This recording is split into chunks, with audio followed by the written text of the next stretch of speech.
Assalamualaikum warahmatullahi wabarakatuh. Perkenalkan, nama saya Nizar Muslihah, NIM 3111951, kelas 2C Farmasi. Pada kesempatan ini, saya akan mempresentasikan tentang penyakit kulit pada manusia. Penyakit kulit pada manusia itu sangat bermacam-macam dan obatnya juga berbeda-beda. Nah, di sini saya akan menyebutkan beberapa nama penyakit kulit serta penyebabnya dan obat untuk penyakit kulit tersebut yang meliputi kandungan obatnya, nama merek dagang, dosis, mekanisme obat, dan cara penggunaan obat tersebut. Yang pertama adalah akne atau jerawat. Akne adalah gangguan kulit yang berhubungan dengan produksi sebum yang berlebihan. Gangguan ini sering terjadi pada bagian wajah, leher, atas dada, dan punggung.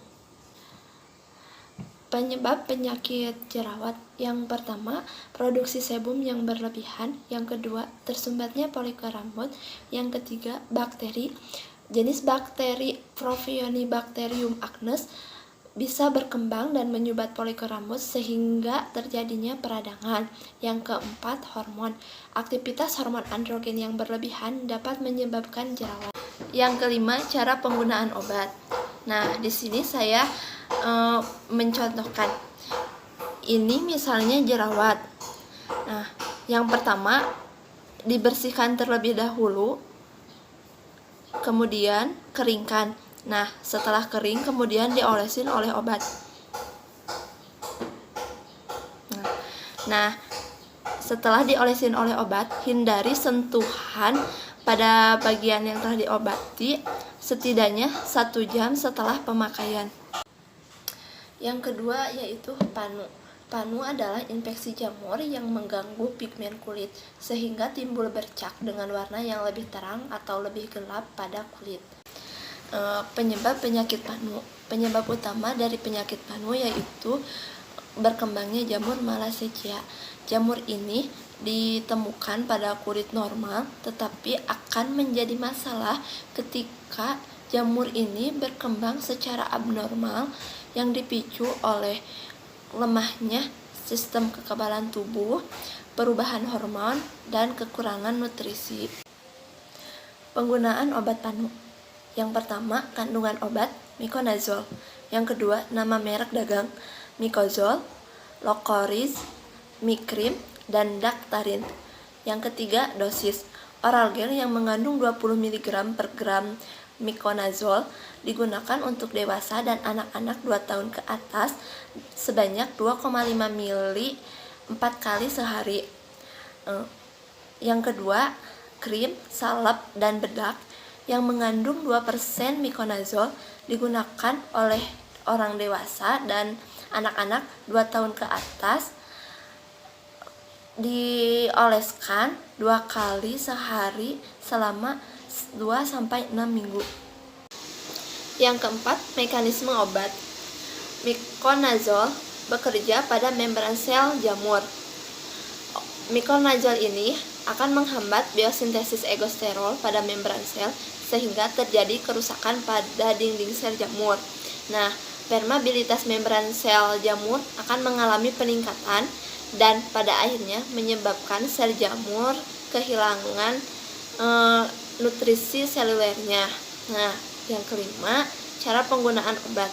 Nah, di sini saya mencontohkan ini misalnya kulit yang terinfeksi jamur, ini ya yang putihnya panunya. Nah, untuk mengobatinya, yang pertama bersihkan dulu atau cuci dengan air. Kemudian keringkan. Nah, setelah kering baru kulit yang terinfeksi panunya diolesin oleh obat yang mengandung miconazole. Nah, setelah melakukan pengolesan pada panunya, jangan lupa cuci tangan.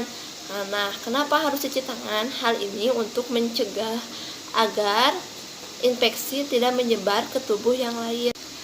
Yang ketiga, penyakit kulit yaitu dermatitis kontak. Dermatitis kontak adalah peradangan pada kulit yang ditandai dengan ruam, gatal, kemerahan yang timbul akibat iritasi setelah kontak langsung dengan zat tertentu atau akibat reaksi alergi terhadap zat tertentu.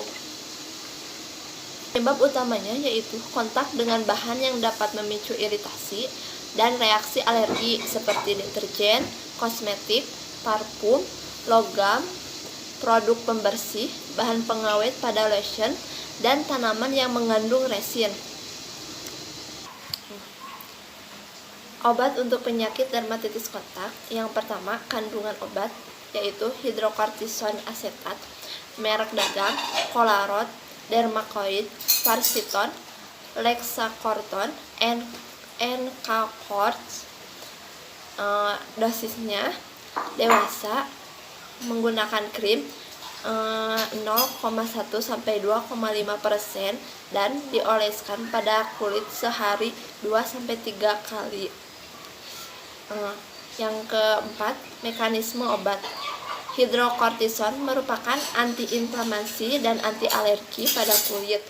Obat ini bekerja dengan cara mengurangi komponen vaskuler dari respon inflamasi, pengurangan pembentukan cairan inflamasi, dan eksudat seluler.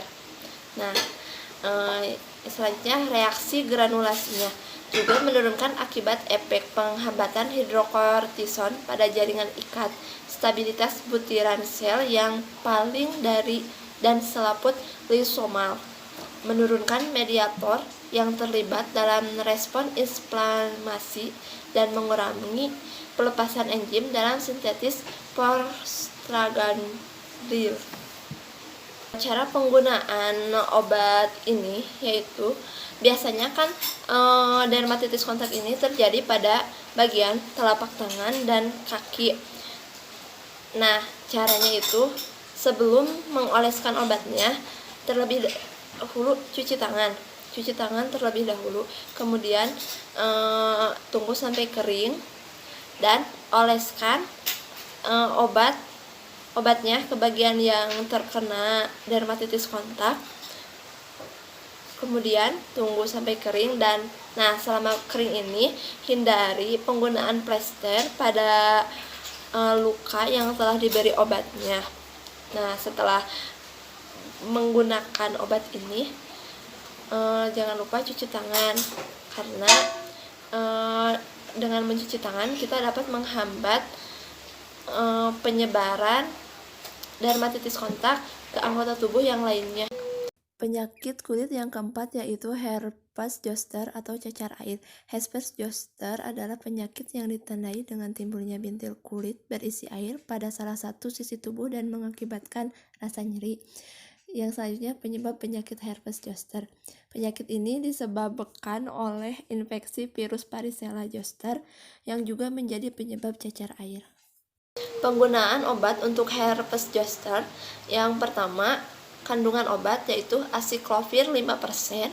Yang kedua, nama merek dagang Acipar Cream dan Matrovir 400. Nah, dosisnya yaitu dioleskan 5 kali setiap hari tiap 4 jam tanpa dosis malam.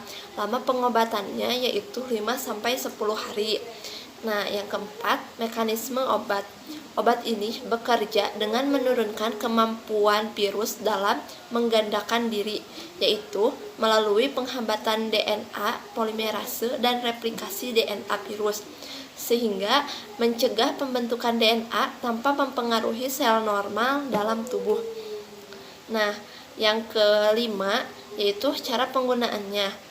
Nah, sebelum mengoleskan obat ini ke bagian tubuh yang terinfeksi, alangkah baiknya cuci tangan terlebih dahulu, kemudian oleskan obat secara perlahan-perlahan hingga menutupi bagian daerah yang terinfeksi. Nah, obat ini sebaiknya dioleskan tiap 4 jam sekali.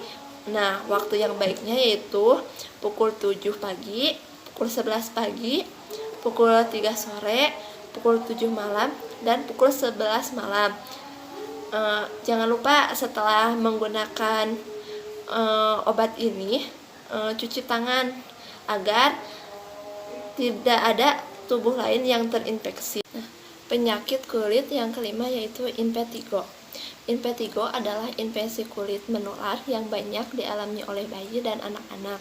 Infeksi ini ditandai dengan kemunculan warna merah dan belempuhan pada kulit, terutama pada bagian wajah, tangan, dan kaki. Nah, yang kedua, penyebab penyakit impetigo. Penyebab utama impetigo adalah infeksi bakteri. Bakteri dapat menular melalui kontak secara langsung dengan penderita atau melalui perantara, yaitu berupa barang yang sebelumnya digunakan oleh penderita seperti baju atau handuk. Nah, resiko penularan infeksi lebih mudah terjadi jika seseorang mendapat luka terbuka seperti luka goresan, gigitan serangga, atau cedera akibat terjatuh. Obat untuk impetigo, yang pertama, kandungan obat yaitu mupirocin. Merek dagangnya Bactrobans, Mertus, Movicor, dan Bactoderm.